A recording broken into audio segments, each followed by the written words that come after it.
Welcome back to another episode of Rock Boys Football. Kalen Deboer, the Washington Huskies, landing another commitment in the transfer portal, and former California wide receiver Jeremiah Hunter coming over to Washington. You're really excited about how he fits into this Kalen Deboer offense. And I'll say this, I think this Washington team is doing a phenomenal job in the transfer portal, and it's not necessarily getting the national media attention like other programs around the country, but you take a look at some of the guys that they are bringing in heading into this 2024 year. If you're a Washington Husky fan, you're extremely excited about what this team is going to look like in the Big Ten.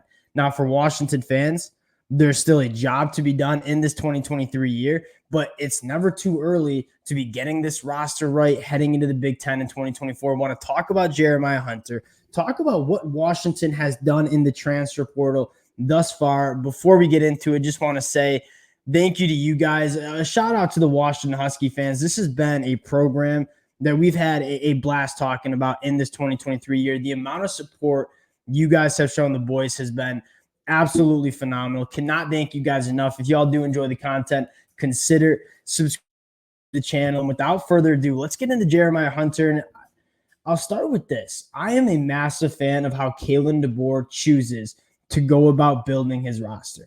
This is a program that's not necessarily the flashiest on the recruiting trail. They do a phenomenal job identifying guys that are going to fit this program, going to fit what they want to do on the football field, bringing them in, getting them developed. They're never a team that's top 5 according to 24/7 Sports in the high school recruiting rankings or in the transfer portal rankings, but I don't think they care.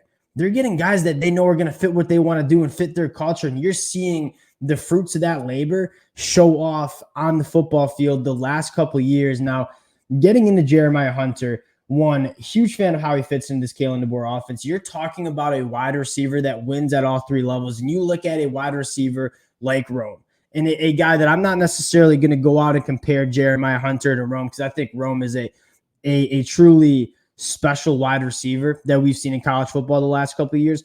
But Jeremiah Hunter does very similar things. You look at the big body at 6'2", 200 pounds, phenomenal in the contested catch department. He's also phenomenal in the yards after catch department. And you look at what made Rome so special. One, probably the best wide receiver in America when that football is in the air, making those contested catches, having the body control. I think Jeremiah Hunter can do some of that, but more importantly, you look at what you need to be successful in this Washington offense. It's attacking all 3 levels of the defense, right? Can you win in those short and intermediate route trees? Jeremiah Hunter certainly can do that, but where I think he excels the most is pushing the ball down the field. And this is a guy that in the Cal offense, 144 catches for over 2,000 yards, 13 touchdowns in 3 seasons, in a Cal offense that has been woefully inconsistent the last couple of years. You plug and play Jeremiah Hunter in an offense in Kalen Deboer, you have Will Rogers / Austin Mack throwing the football around in 2024. You think Jeremiah Hunter's production is going to go in the right direction in a big way.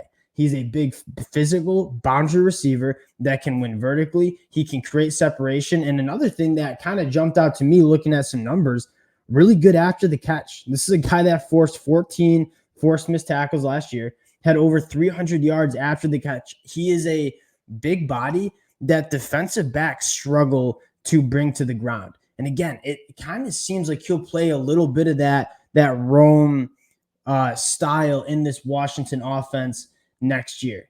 And again, what excites me the most is I don't think this is going to be the last premier wide receiver you start seeing come to Washington. Because you look at what they've done with those wide receivers the last 2 years, guys like Polk McMillan and obviously Rome Duzna.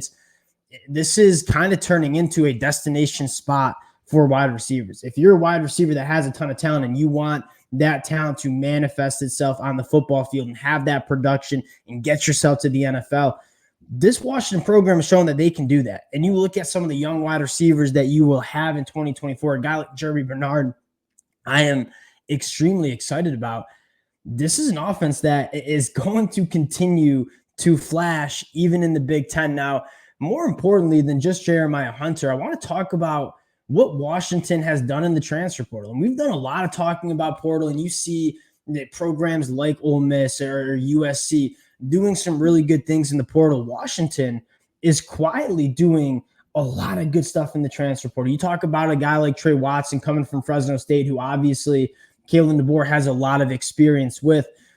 The Washington tight ends in that offense are kind of the unsung heroes, right? A lot of the praise, and rightfully so, goes to Michael Penix and those wide receivers. The tight ends for Washington have played a massive part in the success that you saw the Huskies offense have. Trey Watson coming in, potentially playing that role. But you start scrolling down, a guy like Sebastian Valdez, who had countless Power 5 offers, Washington trying to make sure that defensive line in the trenches is right heading into the Big Ten, was a massive get. A guy that is athletic enough to play the edge rusher spot, can play on the inside as well. You talk about a guy coming over from San Diego State and Drew Azzopardi, who every Power 5 team in the country wants a starting caliber offensive tackle in the transfer portal. Not a lot of teams can get them because there's not a lot of starting caliber tackles in the transfer portal, and a lot of teams want them. The supply is low, the demand is high. Washington able to go out and get a offensive tackle that only allowed 9 pressures as a starter. It dealt with some injuries last year, but as a starter for San Diego State last year, one of the more coveted offensive tackles available in the portal. You continue to scroll down, a guy like BJ Green, who again might fly under the radar. In the Pac-12, fans know BJ Green. This is a guy that you look at his numbers: 8 sacks, 11 and a half tackles for loss at Arizona State. This is the number that kind of jumps out to me. 35 quarterback hurries. And at 6'1", 270 pounds, so much power in his hands. Kind of reminded me of a little bit of like Braylon Trice. I mean, we are just going to go right through offensive tackles. We're going to be extremely disruptive to that pocket, and he's also very good in the run game. And you look at his numbers: 35 quarterback hurries. Braylon Trice for Washington had 49. We know he's an absolute stud. But the next edge rusher for the Washington Huskies only has 16 quarterback hurries, and that's ZTF.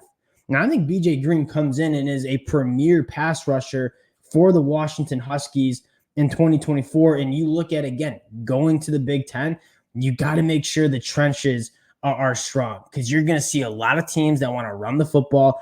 If you have guys like BJ Green that are holding up on that defensive line, that's going to make this transition to the Big Ten a lot easier for Washington.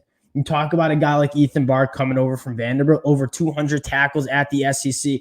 I love linebackers that have played a ton of football in college, because you look at the linebacker position, and yes, you want to be big, you want to be strong, you want to be fast, but most importantly, for a linebacker at the college football level, you have to have experience and you have to have instincts. And the only way to develop those instincts is to be playing football. And Ethan Barr has played a ton of football at the SEC level and has played it at a high level. Again, over 200 tackles. He finds the football. He doesn't miss a lot of tackles. Ethan Barr, another sneaky get, and obviously rounded out with the guy like Will Rogers, who we've talked about, coming from that Mike Leach system at Mississippi State. I'm really excited about what Will Rogers brings to Washington heading into 2024. Obviously, Kalen Deboer had a ton of success with Michael Penix coming over from Indiana. You're looking to have that same success heading into 2024 with Will Rogers. And what stands out to me about the Will Rogers addition is you have a really young up-and-coming quarterback in Austin Mack, who I wouldn't even be surprised competes for that starting job in 2024. But you're Washington going into 2024 saying, we know what we have with Will Rogers. He's a guy that is second all-time in SEC passing yards, and you'll see the narrative of, oh, Will Rogers is capped with his arm talent.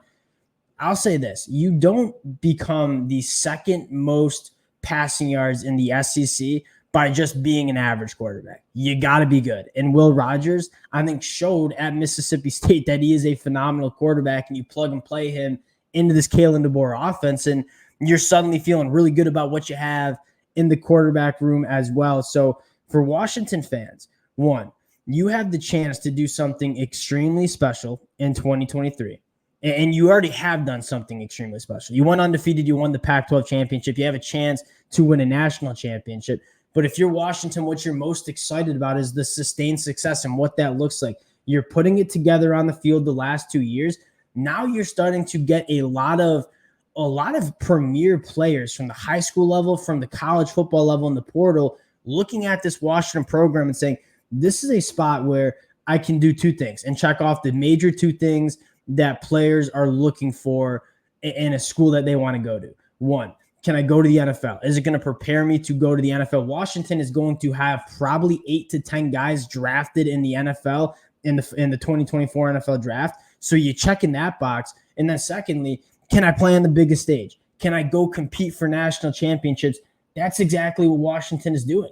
So you look at parlaying the success on the field with increasing the amount of talent that you can get on the recruiting trail. You're seeing Washington do that. And we've had this very similar conversation with a team like the Missouri Tigers, right? You parlay what you're doing on the field with the high school and transfer portal recruiting. That's how these programs take that next step. And you're seeing Washington kind of before our eyes take that next step as well, fired up for what Kalen Deboer brings. As a Big Ten fan, as a Michigan fan, can't wait for the Washington Huskies to get to the Big Ten. It's going to be a massive addition for the conference. Appreciate you guys rocking with the boys. We'll be breaking down the Washington-Texas game, so stay tuned for that. Appreciate all the support you guys have shown, and we'll talk to y'all later.